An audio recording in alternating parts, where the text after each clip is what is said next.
Васил Думковский.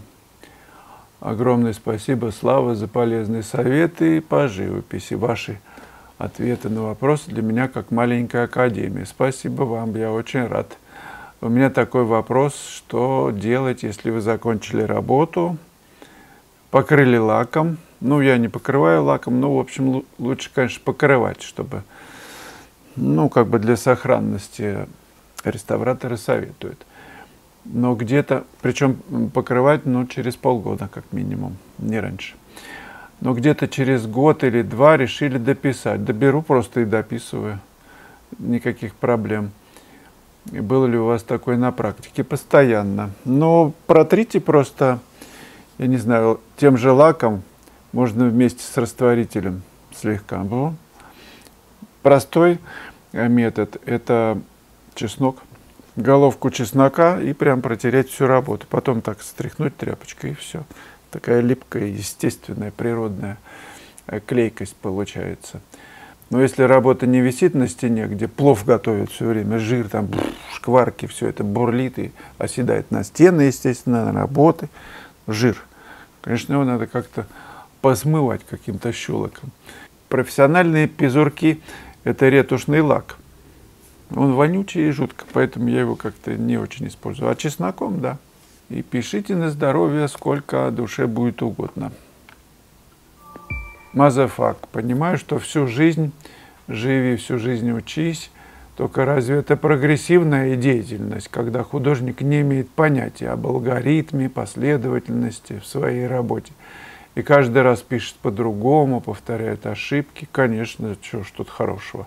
Ошибки не надо повторять. Нужен наставник. В любом деле, даже в езде на лошади, автомобиле. Ну, без учителя ты даже не знаешь, какие педали нажимать, и что они там вообще, зачем они нужны, эти педали. И где эта ручка, что это за ручка такая, вот это переключение скоростей. Даже не скоростей, а передач нас учил. Учитель правильно говорит. Переключение передач. Ну, сейчас на автомате, конечно. Да и педали всего две. Одна знакомая, две педали на автомате, но она левой ногой всегда тормозит, а правой на газ жмет. То есть она не может одной ногой. Ей все говорят, что неправильно, но вот как-то она ездит. Ну да ладно, Мазафак дальше продолжает. Это разве рациональная художественная деятельность в смысле ремесленных технических улучшений? Приумножение умений, навыков и знаний. Похоже на постоянное наступление на грабли. Ну да, это правда. Тем более, что дает это постоянное улучшение картины этюда. Что дает это постоянное улучшение этюда? А не более плодотворнее написать другую похожую работу, более ту же не улучшенную, оставить как назидание на будущее. Что так делать не надо. На ошибках тоже учатся, по-моему, замазывать их не надо, чтобы не повторять. Ну да, если, конечно, дом большой, ставить есть куда все вот эти вот замазки, неудачные эксперименты, то можно и не замазывать, писать все время новое. Ну так мы устроены. Хочется, вот, например, кажется, что ты сейчас вот чуть-чуть тронешь, и все вообще будет зашибись. Но бывает так, что начинаешь трогать, убиваешь то, что было, и уже не вернешь. Delete кнопку не нажмешь. Так что это всегда риск. Я за то, чтобы писать новую работу. Действительно так. Пусть лучше будет на эту тему другая работа. А это просто ты как бы смотришь на этот предыдущий, неулучшенный этюд, и начинаешь размышлять, немного в сторону идешь, и эти бесконечные варианты. Абсолютно бесконечный. Нет одного самого лучшего. Все равно просто будут другие работы, на мой взгляд. И они могут быть даже интереснее, все интересные могут быть, на одну и ту же тему. Ну, как яичница, что я бы яичница. Молоко добавил, уже омлет. Еще добавил какой-то сыр, уже как-то что-то там еще называется. А все яичница. И, кстати, действительно, это уже не улучшенная яичница, а просто другое блюдо. Согласен с вами. Если, например, яичницу пожарил, вот она готова, и налил туда молока, это тоже не будет омлетом. А нужно другой готовить, замешивать все время в одном блюде. Ну, с молоком вот это все.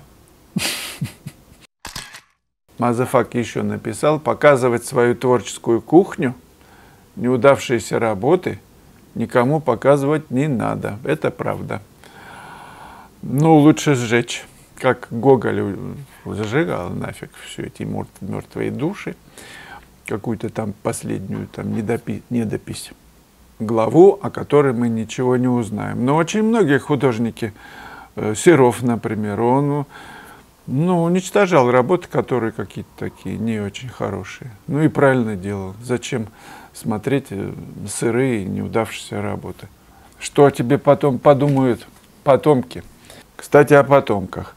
Я недавно открыл для себя такой сайт «Наследие Digital». Я ссылку оставлю под этим видео, где вы можете... я пользуюсь этим сайтом. Постепенно создаю такую хронологию своей жизни, включая родителей, дедов, всех моих родственников. Там можно построить генеалогическое дерево с фотографиями, высказываниями. В общем, это память для тех, кто будет жить потом. Туда можно загружать свои работы, все что угодно, видео, воспоминания. Есть профессиональные историки, которые помогают с пожилыми родителями, бабушками, дедушками поговорить и все туда ввести, эти тексты или видео. Так что очень рекомендую им тоже пользоваться. Для потомков. Мазафак продолжает. Учимся на сделанных ошибках, пишем для себя, оставляем, чтобы потом было с чем сравнить в будущем. Все познается в сравнении. Согласен с вами.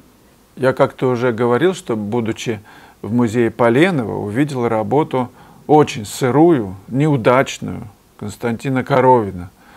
Прям и она висит в раме, все на показ.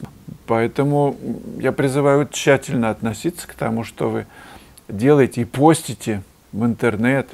Это уж потом ничем не вырубишь никаким топором, если это попадет туда, какая-то сырая, незрелая работа.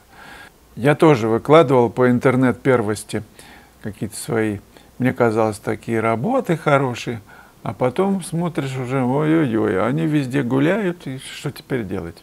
Так что давайте достигать какого-то уровня, когда уже потом не будет стыдно. Кстати, я скоро вас приглашу на новый курс, который готов. Буквально через несколько дней мы его запустим. В 2 словах расскажу, о чем он. Меня очень всегда поражают пейзажи, у других художников, которые пишут предвечернее, вечернее состояние. Вот это прям самое мое любимое. Действительно, вспомните киношников, они же снимают самые эффектные, лучшие кадры в режимное время, так называемое, которое длится 20 минут. Когда солнце садится, все сразу окрашивается вот этим оранжевато-желтым цветом, теплая гамма и самые эффектные кадры мы видим в фильмах. И когда вы работаете на пленэрах, вот это время особенно цените, когда солнце идет к горизонту. Так вот, на основе пейзажа, который я писал с натуры, с Чеховки в Гурзуфе на бухту, вот эта золотистость уходящего дня, курс называется «Уходящий день», светоносность в живописи пейзажа.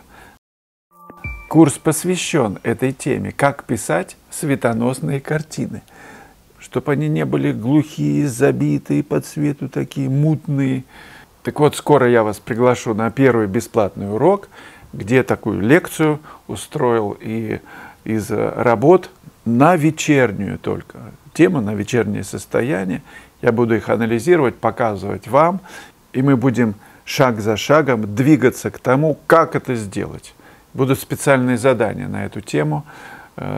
Творческую работу мы будем писать, декоративное решение, акварелью тоже будем работать. Так что будет очень интересный курс из 7 уроков. Я скоро приглашу вас на эту лекцию и подробно расскажу об этом курсе. Важно найти